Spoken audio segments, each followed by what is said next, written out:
Buenos días, bienvenidos todos a un nuevo programa de conversaciones sobre economía, un programa que realizamos desde la Comisión de Economía de la Cámara de Comercio.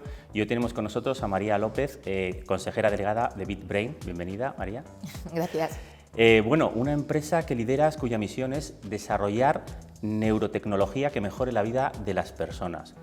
Muy interesante. Desde este contexto, ¿cómo piensas que se pueden favorecer las conexiones entre la investigación, la universidad y el mercado? A ver, es una pregunta complicada, es algo que llevamos intentando solucionar desde hace muchos años.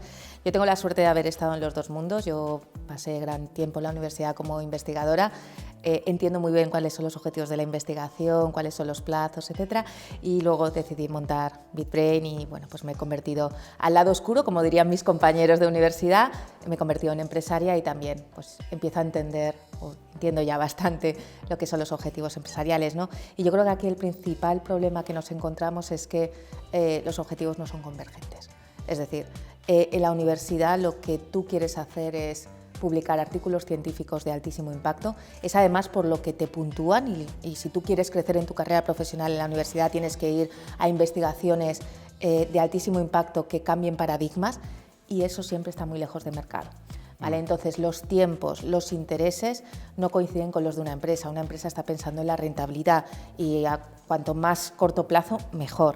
Entonces ese es un problema, es decir, hasta que en la universidad no se empiece, no en la universidad, sino porque esto ya depende de decisiones gubernamentales, hasta que no se empiece a premiar la transferencia y no simplemente el hecho de colaborar con empresas, sino que realmente esos resultados sirvan para algo, va a ser complicado que esto cambie.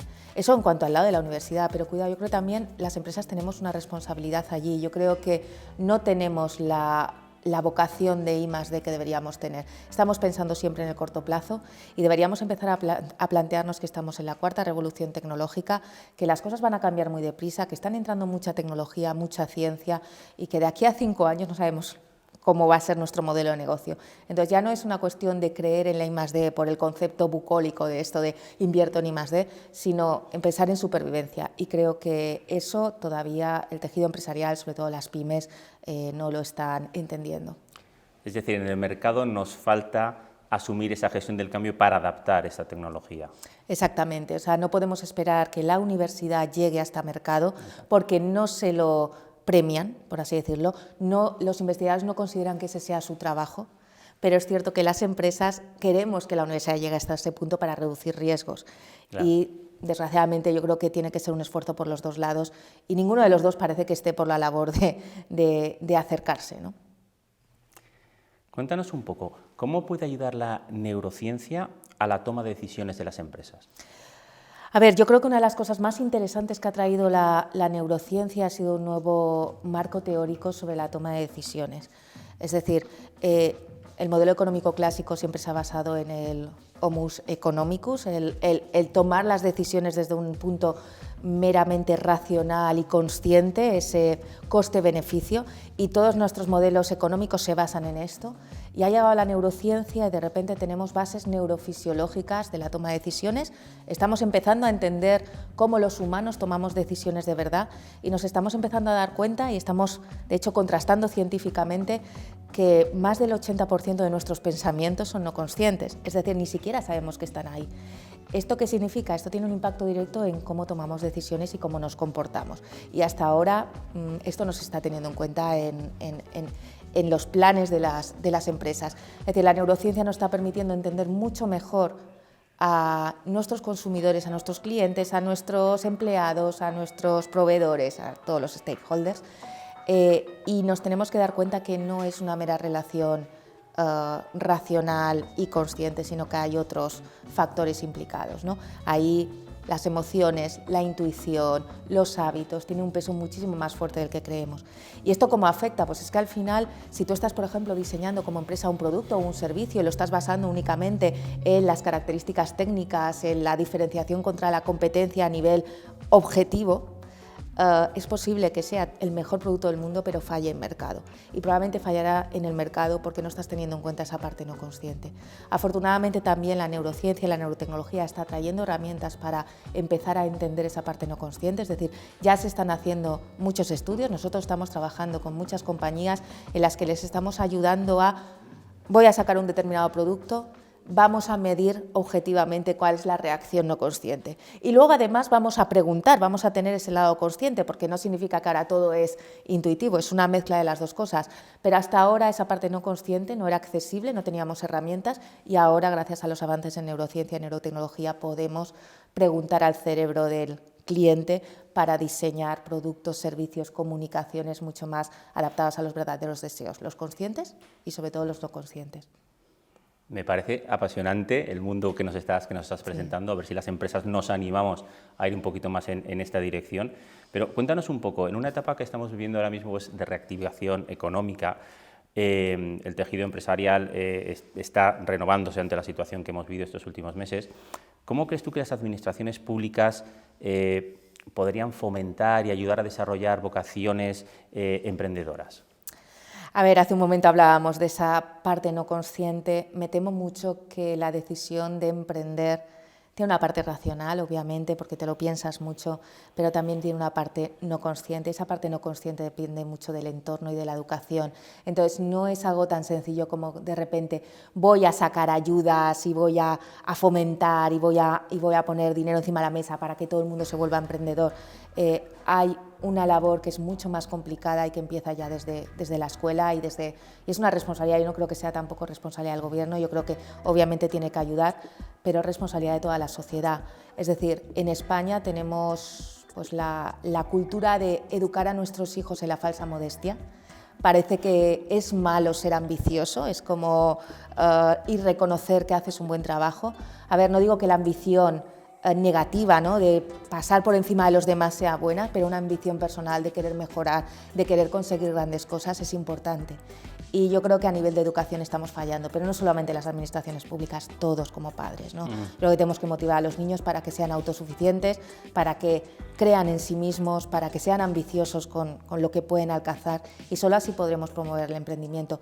No puedes esperar que le digas a un niño que, bueno, pues que no puede hacer algo o que se enfrente a una dificultad y se la resuelvas, porque entonces ese niño jamás va a ser emprendedor por mucho dinero que le den o por mucho apoyo que le den. Entonces yo creo que es más complicado todo esto. Como decía, parte consciente, racional, parece que, bueno, que puedes encontrar el botón para que de repente todo el mundo sea emprendedor.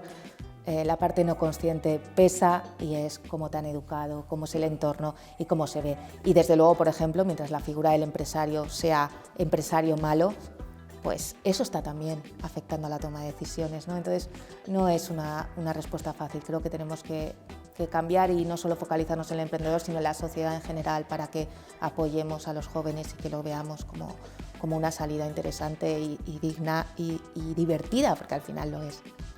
Sí, veo que un poco lo clásico es a lo mejor culpar a la administración y lo que nos quieres decir es que toda la sociedad tenemos mucho que ver en fomentar esta actitud. Muy interesante esta perspectiva.